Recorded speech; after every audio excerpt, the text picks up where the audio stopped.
Un cordial saludo a los amigos y amigas. Si analizamos el decreto legislativo 411, podemos resumir. Primero, es inconveniente que los niños y niñas lean la lectura de la Biblia sin orientación.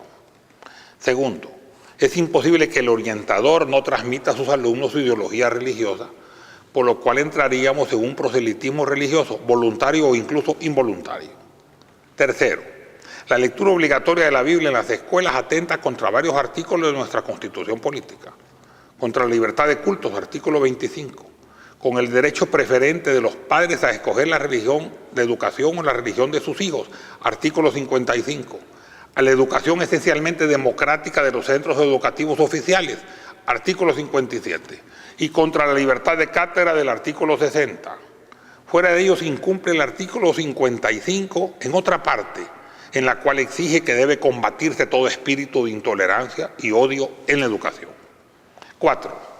Alguien podrá decir que en el numeral 3 del mencionado decreto permite al padre que exima a su hijo de tales lecturas, sin ninguna consecuencia en contra del alumno. Pero es todavía peor, ya que incumple el artículo 3 de la Constitución política, ya que no puede establecerse restricción alguna que se basen en diferencias de nacionalidad, raza, sexo o religión. El decreto es obligatorio para todos los centros educativos del país y tan solo se permite restringir al alumno de dicha obligación, eximiéndolo y excluyéndolo de esa actividad normalmente obligatoria y dejándolo al margen de una obligación como una excepción a la regla. En ese momento habría dos grupos, los normales y los excluidos, incumpliendo además el tenor inicial de ese artículo 3 de que todas las personas son iguales ante la ley. Considerando además la falta de solidaridad de la sociedad salvadoreña en su conjunto, no dudamos que ese grupo que suponemos más pequeño de excluidos serán señalados, estigmatizados y hasta satanizados. El salvadoreño por naturaleza desprecia lo diferente y se guía por paradigmas aunque sean incorrectos. Quinto, la desigualdad ante la ley se fomentaría aún más porque existirían dos grupos, uno con dedicación religiosa y otro sin ella. Esto sería tan solo igualitario para padres agnósticos o ateos y sería ilegalmente desigual para padres pertenecientes a otras denominaciones religiosas. Sexto, muchos padres de familia, ante el temor racional de ver a sus hijos estigmatizados y excluidos, preferirán dejarlos en la lectura obligatoria de la Biblia para formar parte del conjunto mayoritario. Esto conculcaría también sus derechos constitucionales, ya que el decreto número 411 no deja ninguna opción, como se estipula en su numeral 1. Se instituye la lectura de pasajes de la Biblia de forma diaria y sistemática en todos los centros educativos del país. Como puede observarse, se dice todos, sin excepción. Séptimo, esto genera desigualdad adicional contraria a la ley. Incluso los centros educativos religiosos no cristianos, budistas, hinduistas, judíos, musulmanes, etcétera, tendrían que instituir la lectura de la Biblia en sus propios centros educativos. A los judíos podría obligárseles a leer pasajes del Nuevo Testamento. A mormones, adventistas, testigos de Jehová, etcétera, podría también obligárseles a leer pasajes de Biblias diferentes. Todo ello generando aún mayor confusión y enfrentamiento. Octavo, el artículo 54 de la Constitución garantiza a las personas naturales y jurídicas la libertad de establecer centros privados de enseñanza y en base al artículo 25, donde se garantice el libre ejercicio de todas las religiones, estos podrían ser de determinada religión. Pero el Estado no tiene que tomar partido alguno por determinada religión ni determinada enseñanza religiosa, siendo por consiguiente laico. Eso está garantizado en el artículo 57 de la Constitución política, como bien lo dice la Conferencia Episcopal de El Salvador. El mencionado decreto legislativo 411 que obliga a leer la Biblia vulnera esa libertad constitucional propia de toda sociedad democrática. 9. Al decretar la lectura obligatoria de la Biblia en forma diaria y sistemática en todos los centros educativos del país, el Estado salvadoreño dejaría de ser democrático y estaría a un paso de ser un Estado confesional cristiano. El problema sería, ¿de qué tendencia? Ya que fuera de la Iglesia Católica, que es una, las diferentes tendencias cristianas se cuentan por cientos. Las disputas se agudizarán antes entre los mismos cristianos que entre los cristianos con otras denominaciones religiosas. Décimo, la intervención estatal en la enseñanza de los centros educativos y privados resulta peligrosa. Todos los acercamientos estatales históricos empiezan con medidas aparentemente positivas para luego intervenir en forma totalmente negativa.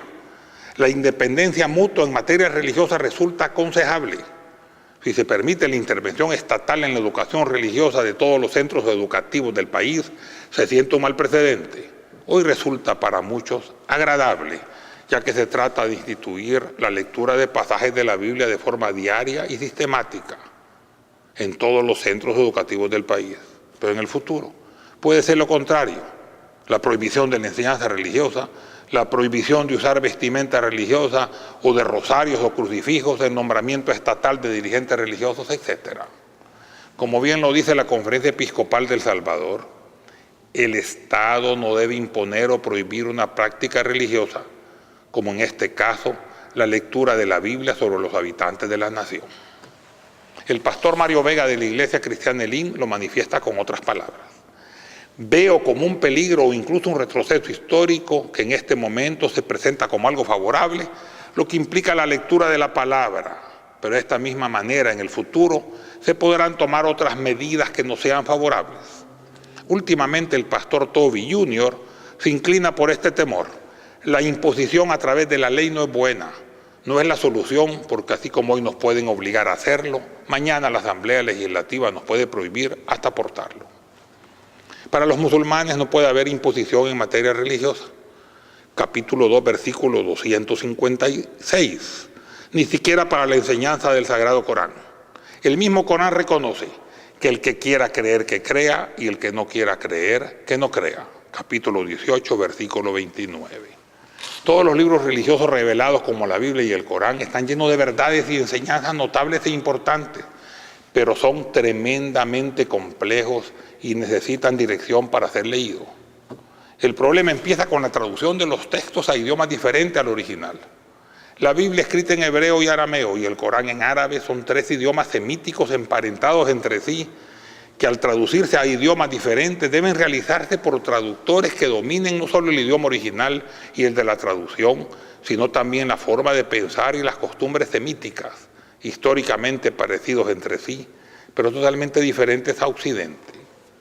Siendo además libros revelados, la traducción nunca es exacta con el original, aunque lo que se pretende es una aproximación a la verdad revelada, pero aún más todavía, con las notas aclarativas del autor que al margen de la traducción se incorporan al texto traducido.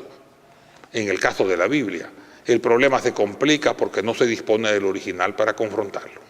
De ahí que existan numerosas versiones e incluso numerosas interpretaciones, las cuales aumentarían exponencialmente si se deja al lector, incluyendo niños, la lectura sin dirección alguna.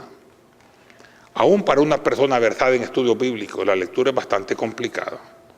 Yo en lo particular, que acepto que la Biblia es palabra de Dios, muchas veces llego a considerar errores de traducción de los originales a las lenguas vernáculas o incluso errores en la nueva escritura de los originales destruidos, ya que para mí es inconcebible que esos argumentos sean así considerados en la versión original actualmente inexistente. Por otro lado, una lectura sacada de contexto contamina y confunde su interpretación. Puedo mencionar más de 1000 versículos de la Biblia que se encuentran en estas clasificaciones, tanto del Antiguo como del Nuevo Testamento. Mencionaré solamente algunos en los próximos programas, si Dios me lo permite. Muchas gracias.